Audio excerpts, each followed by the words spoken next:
Hi, and welcome back to the AIDC debate. For those of you who have been tuning in, we really appreciate all the feedback, all the comments. Special thanks for Lena, Andrew, Elaine, who have provided feedback and been promoters for us. Thanks for everyone else for joining in. We are very surprised by how positive and overwhelming the reaction has been. So thank you so much. If you would like to make topic suggestions, you can follow us on LinkedIn. You can leave comments on YouTube, or even just send us an email if you are a part of our network. Today, we have a pretty exciting topic, so I'll just give you a little context before we get into it. Over the last few weeks, more and more media outlets have started commenting on some of the restructuring that's happening in Meta, specifically around some of the Meta Horizon program. There's been layoffs, there's been budget cuts. We ended up seeing that quite a lot of media outlets, from Bloomberg to specialized publications like Futurum, TechCrunch, etc., all coming up with different stories. So that's what inspired our topic today, the death of the metaverse. As a group, we have been discussing and debating this for many years. And I find it interesting that the conversation around the metaverse has evolved over time. So today we're just going to talk about that evolution and also, argue whether it is true and the metaverse is dead, or on the contrary, the metaverse is very much alive. I thought, guys, we could start with a kind of little level set. And for me, a good level set was defining what do we call the metaverse. So for me, the definition is simple and it is also narrow. The metaverse is a network of immersive virtual worlds where people as digital avatars can meet, work, play, and shop in real time. It looks to me like that's what Meta defined it specifically as they rebranded themselves to the metaverse. I think that that is a pretty narrowed definition. I think that metaverse as a concept has got a much more wider aspects. Obviously, Meta has their own interest, and also they became the poster child of metaverse, and they started really talking about the human interaction in this virtual world, and they started defining it as Meta, and partially because of their own interests, because after all, Meta is a social network where people come together and socialize and create virtual worlds. So for them, that is actually an ideal target market for the metaverse. If you look at the concept and also the technology, I think that it has got broader manifestations, not just in people and their social interaction, but beyond what we could do with the a virtual world, especially in the era of generative AI, robotics, and smart factories and stuff like that coming in. I think that it has got a wider, I think, utility and also wider definition. Actually, it's hard to define what is a metaverse if you define in a narrow way. Only the small world that you can live in completely virtual, and you can buy virtual land, spend virtual money, and meet virtual people. I think that is kind of a bit narrow. But my point is, every time we think about a new technology, we have to think about technology from the first principle, which is, do we really need it? In my view, we have already lived in a harsh world and harsh life. Do we really need to escape our real life and hide in the virtual life? But no matter what, eventually, once you take off your glasses, you have to come back to the real world and use those technologies to benefit your real world. For example, if you have used your cell phone to book something, if you meet some people online, eventually you're gonna meet them offline. Eventually, you're gonna have some delivered foods to feed you. So that is the benefit of technology for the real world. The concept is good, but I think it's very hard to achieve.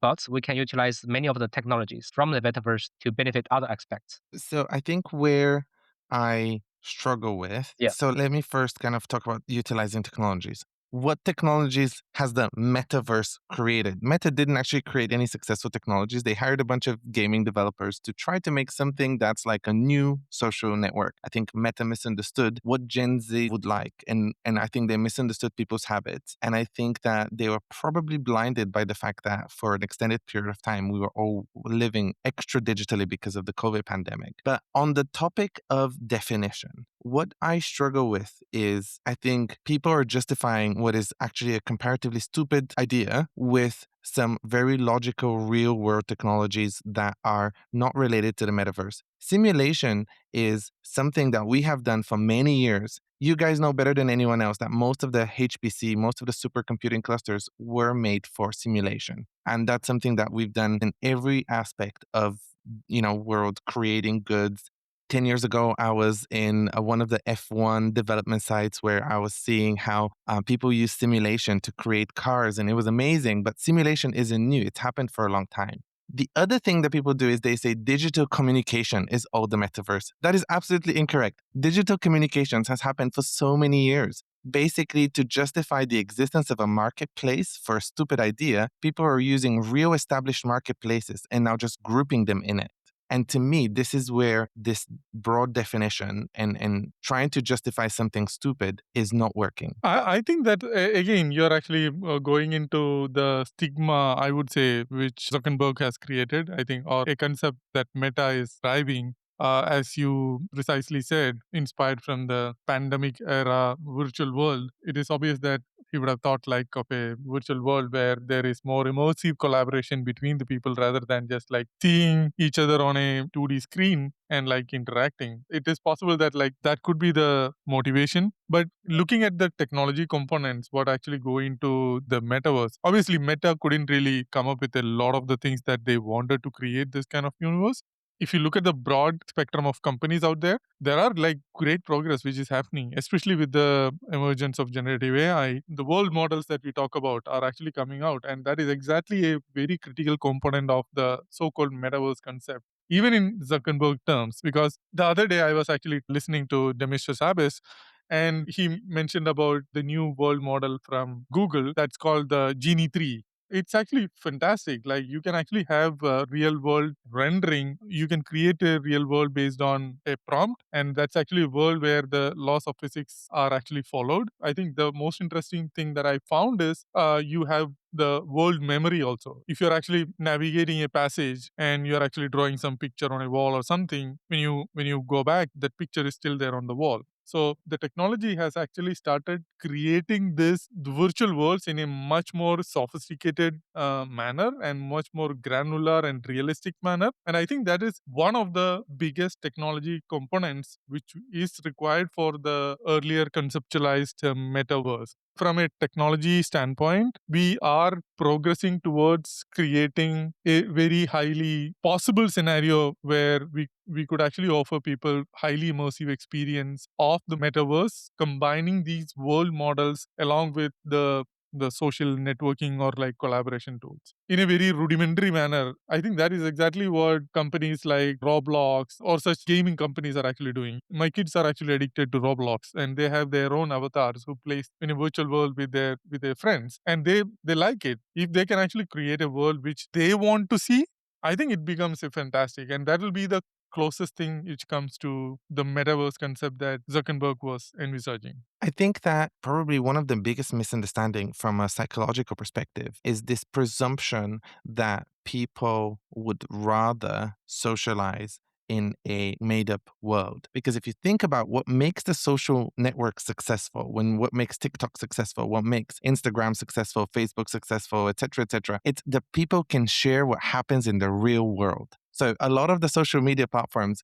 are, let's say it as it is, bragging platforms, right? People like to share, this is what I did today. And I can't help but think that where the metaverse is interesting, it's interesting for kids who do not have access to social media, for example, or do not have access to real world. Nothing happens to them in the real world that's interesting. Sorry to say that about kids, but like go to school, go home, don't really have your own money. You can't travel the world. You can't go to fancy restaurants. So then as a result, what you're doing is you're creating a digital world to play around with. And I get that because I also was playing games, in multiplayer games. But I think there's a difference between multiplayer games and the vision of the metaverse, which I don't believe it was just a Zuckerberg opinion. It was shared broadly. People invested. There was multiple companies that were selling digital land. It wasn't, just one person's fluke or one company's fluke. It was very broad. So there is a guy somewhere in Sweden or somewhere who created a web page called the $1 million homepage, and it's like he created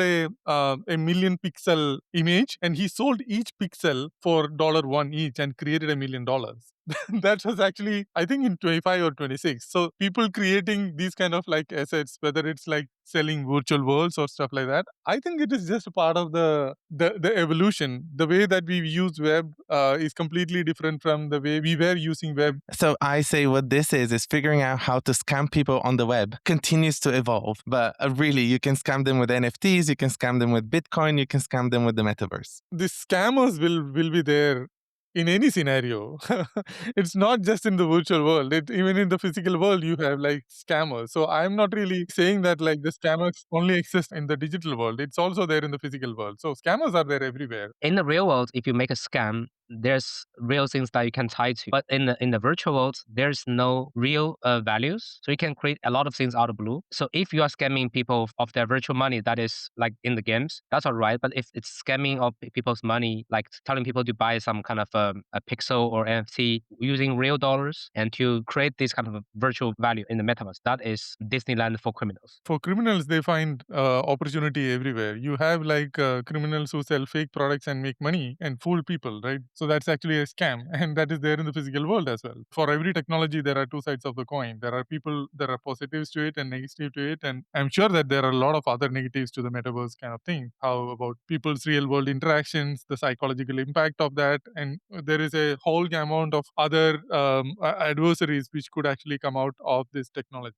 But I think that like beyond that, if you look at it, for example, we are really talking about a robotic world where the future robots will assist us in all kind of like physical tasks and also automate workflows and even become an integral part of the manufacturing cycle, right?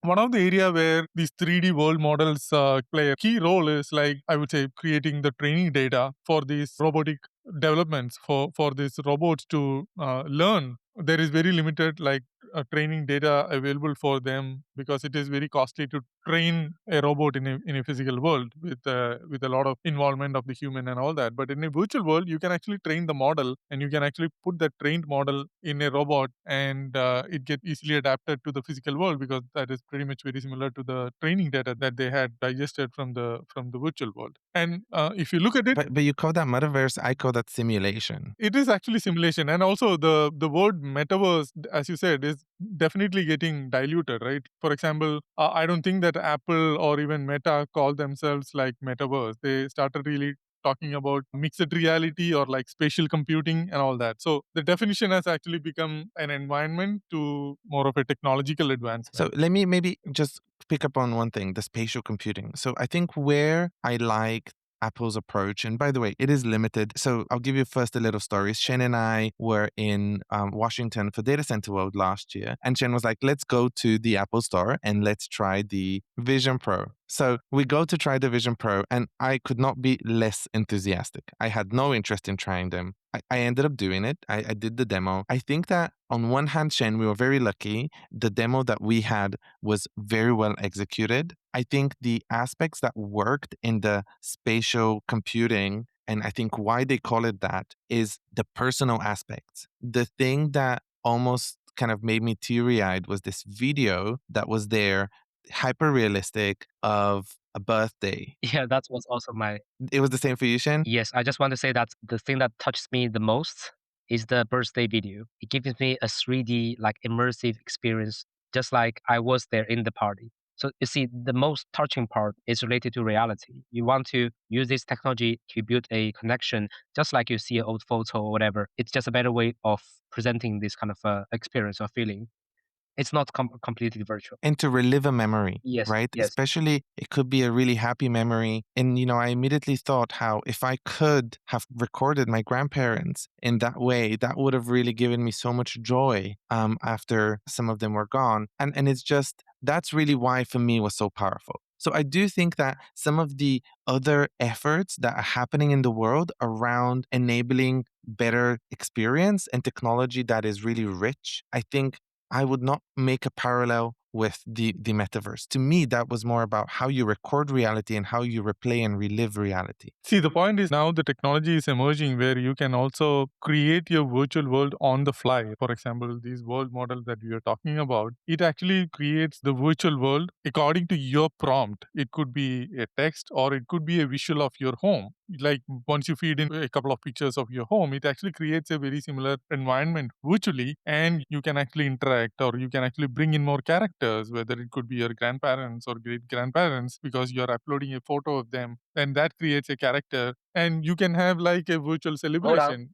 Hold on. So actually, I think there's another downside part of metaverse is cybersecurity. Mm. People usually ignore this problem, and actually it exists, and even more severe than any other applications. Think about if you are interacting in the metaverse, the VR AR device is tracking your eye, tracking your pupil, tracking your gesture, tracking your heartbeat, tracking your voice, and tracking your environment. It does it like continuous and passive without knowing it. So all this data, all this personal data, even your bedroom, your house, is going to be uploaded to the metaverse, which is very high risk. And also because they have so many biological data from you and together with intensive AI analysis, they will be pushing advertisements to you precisely. And this is going to be a higher level of manipulation of your data. Or maybe you can disable those uploads as we disable cookies on a website.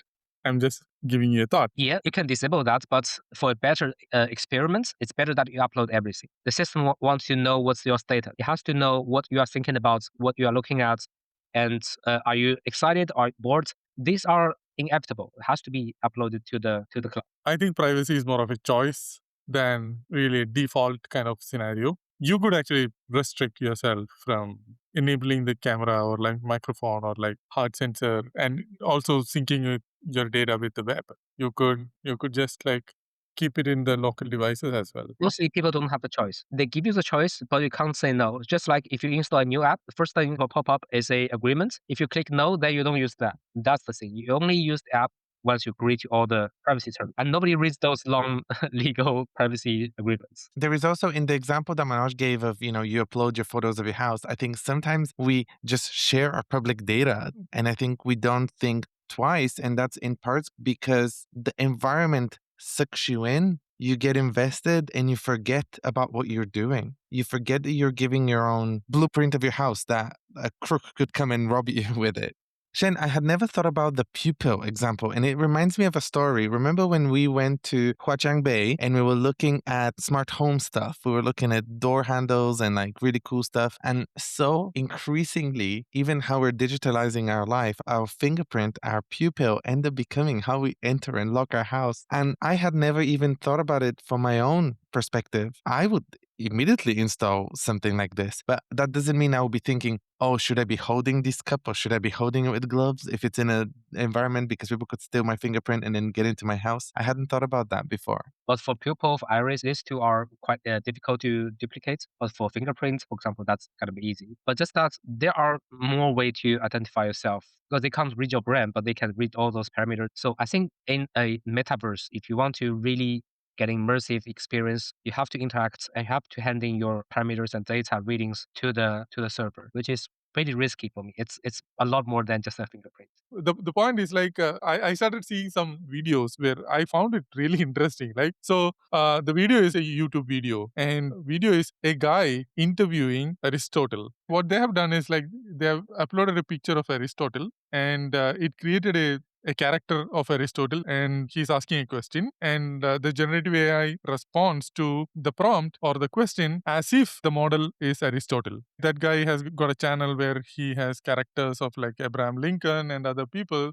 The interesting part is imagine a situation where you can actually bring in Aristotle to this podcast and he can actually provide his perspective about metaverse as if the way Aristotle thinks. I think it's going to be very interesting. I think in this case, you need to be realistic. This is not the real Aristotle. So I think that is very important. I think if it comes to emotion and value, I don't think that people, and comment on this podcast, please, I don't think people want to hear us talk to an imaginary person because what Aristotle might have thought in real life might have been very different. He might have said, oh, I don't want to go on a podcast where a Bulgarian, an Indian, and a Chinese man talk about stuff because he was racist. We don't know, right? I'm just saying. I agree with that, but the point is the same feeling that you got when you saw that like birthday video with grandparents, right? There could be a lot of people who get the similar feeling when you see their characters on the screen interacting in real world with them. So that's actually an opportunity. I'm sure that maybe there could be a difference of opinion when it comes to our taste and preferences, but I think that there is a huge market for it. Right. Let's talk just for a second about this opinion and taste. And I think for me, this is where Meta got it wrong. I think Meta had this perception that many people would like to have a digital celebration, that many people would want to interact in one of those digital worlds that you described. The reality for me personally, and when I think about the people in my life, I can think of one or two people who are today already very active in multiplayer style games who would be interested, but that's probably two or three people. In reality, it's kind of like The Sims. The Sims was a digital world. I don't think The Sims was the metaverse. That's just my opinion. Because The Sims is about imagination. I think a lot of the metaverse was more about let's sit in a digital office and talk like cats, which I think no one wants to do, or do exercise in a digital world, which is absolutely ridiculous. It's the misjudgment, probably for me on Meta. The misjudgment is about, does it scale? My parents would never open a metaverse. My grandparents would never open a metaverse. The problem is the share of the population that would want to interact in a digital world is much smaller than the share of the population that might go on TikTok, that might turn on the TV, because opening TikTok, turning on the TV is very simple. It requires very little effort. People choose the easy option. And I don't know if the digital worlds are the easy option for most people. They're complicated. You need to have a level of digital proficiency to be able to make the most out of it. And I just don't see a lot of people ever trying putting on goggles or using remotes or whatever prompts to actually interact with someone. It's just too complicated for them. There was actually some report, I think it was published by OpenAI. The report actually was talking about what do people use ChatGPT for? And I think on top of the list, people were using ChatGPT for providing psychological support or consulting and therapy. They're actually talking to ChatGPT they're really talking to a therapist. Here, they have the complete privacy. They can actually express themselves, and ChatGPT provides some guidance. There were some adverse cases where some of the ChatGPT responses prompted a guy to commit suicide. They're on one side, but this is actually a very large use case. I think using it means that there is actually an opportunity for having some of these emotional support and characters. People are actually taking it very personally. That is what it really means, right? I agree, but that's not the metaverse. I agree that this is an excellent use case. I'm not surprised people are doing it, but that is not the metaverse. I'm not saying that that is actually the metaverse, but these are actually the components which actually create the concept of metaverse. I'm not really buying the term metaverse itself, because I would say that meta was overemphasizing on the social interactions with all these capabilities, and that is where they got flawed. In a way, if you look at it, the multiplayer games that we were talking about, that is one of the components, because that is a collaborative component. The simulated worlds, that is another component of the metaverse. The ability to have generative AI is one of the critical components, because then you can have like realistic conversations and realistic interactions with a virtual character or a so these are all multiple components which create the spatial computing experience. So I'm not saying that one component in itself becomes a metaverse, but all these are contributing factors. Every technology has a lot of pro sides because they can benefit people from one way or the other. But in general, I think technology are neutral, and each technology, if you use it wisely, and it can be embedded well into our life and give us a lot of values. But when we talk about metaverse is not just one technology; it's a combination of a lot of technology. Exactly. The most important thing of a metaverse is that you utilize all those existing or new technologies to make a completely parallel virtual world for people to stay apart from their real world and live in the reality world.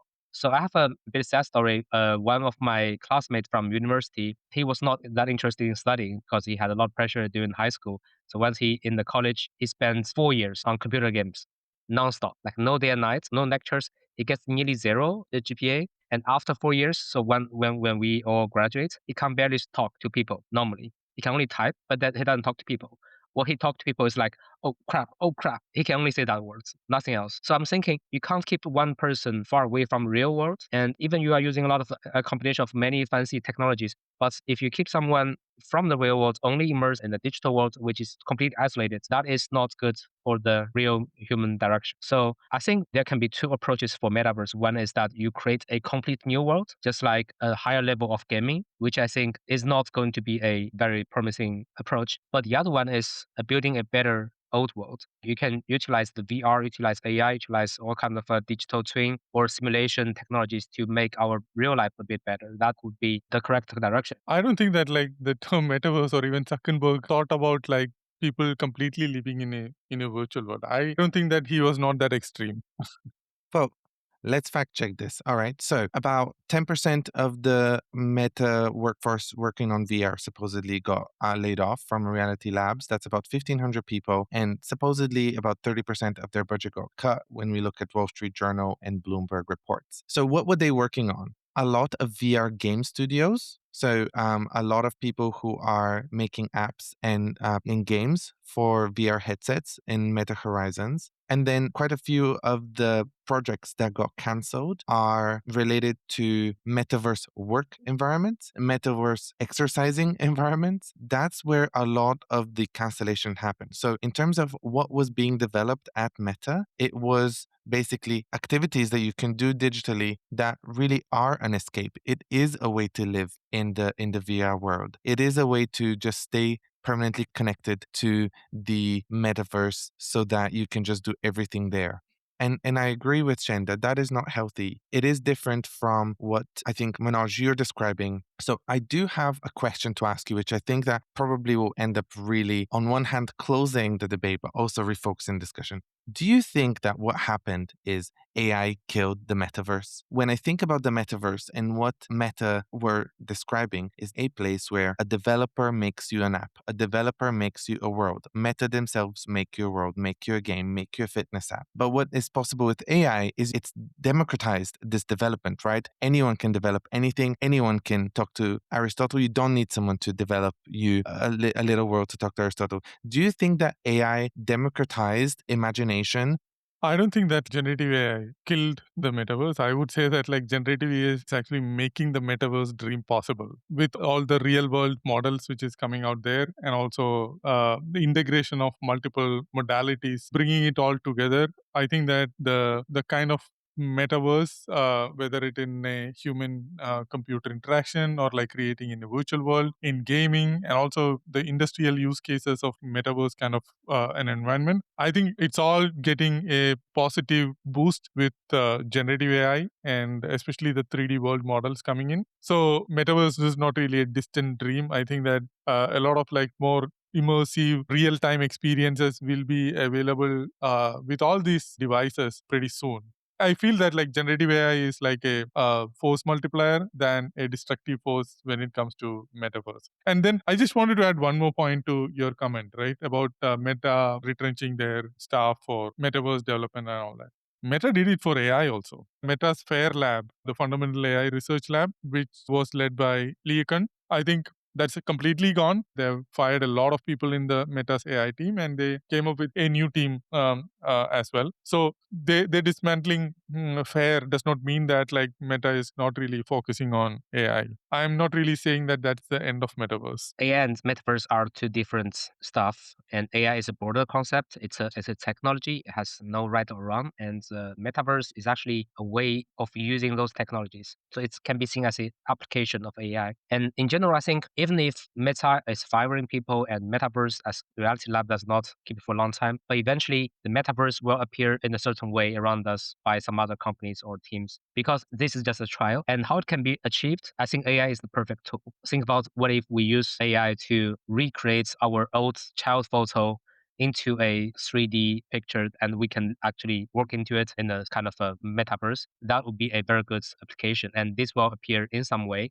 and does not have to be done by Meta or Reality Lab. That is not the same, and that will not give you the same emotion, in my opinion. That's right, but that will give you some sense. Maybe. Listen, I think for me, I agree with Shen that these are very different concepts. I think that AI technology has multiple applications, but I don't think that those applications are the metaverse. So I'll give you one parallel and one story. When I first went to visit my mother in law, she had a 3D TV. I didn't even know it was a 3D TV until we started renovating her house many years later, and I found a bunch of 3D glasses in a drawer. So basically, she could not be bothered to put on the 3D glasses. The 3D TV, one of the reasons why it failed is to make 3D content is really expensive. And also, people cannot be bothered with the faff, of connecting, making sure that, oh, this work, does this work, does this not work? And I think that there are just many simple concepts. The most successful and most viral AI moments are the simplest to consume, the easiest and simplest to consume. And the broad use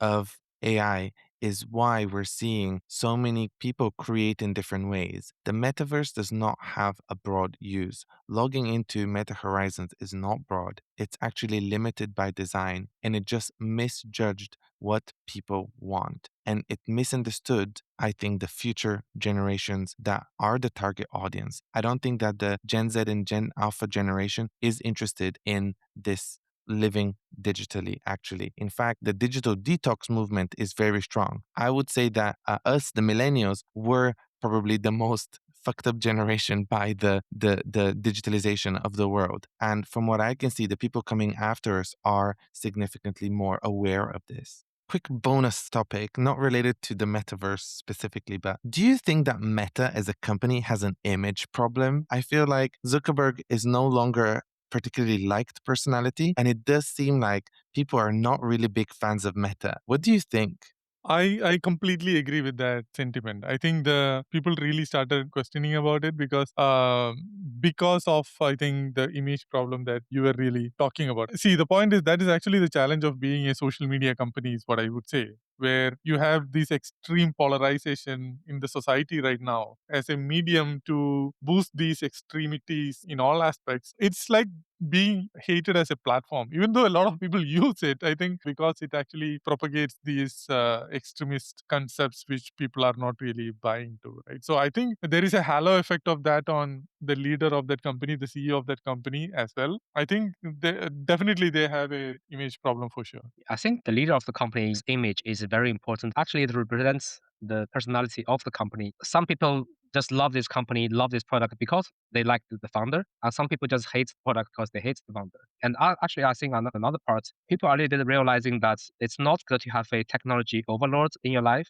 You don't want to hand in all your stuff, all your data, and to a certain company and let this company to tell you what to do. And this is a lot of big companies' challenge. People just want to have an option two, option three. They don't want to rely on a singular platform. By the way, on the topic of one app, I think the more features that got added into WeChat over time, the more people started pushing the concept of the one app, right? Just like Uber wanted to be like a WeChat in some ways. It took me a lot of years in using WeChat to realize WeChat is actually a platform where there are many apps. So actually, you're not really using necessarily the same provider for all the apps. You have a bit of choice, but also people, you're right, don't want to put all of their eggs in one basket. They do want to have several apps and they do want to have some level of division in their life between what they do. Maybe that's exactly why the specific Meta Horizons concept is not working because the one app to rule them all was always doomed to fail. There was always going to be choice and people were always going to use different providers.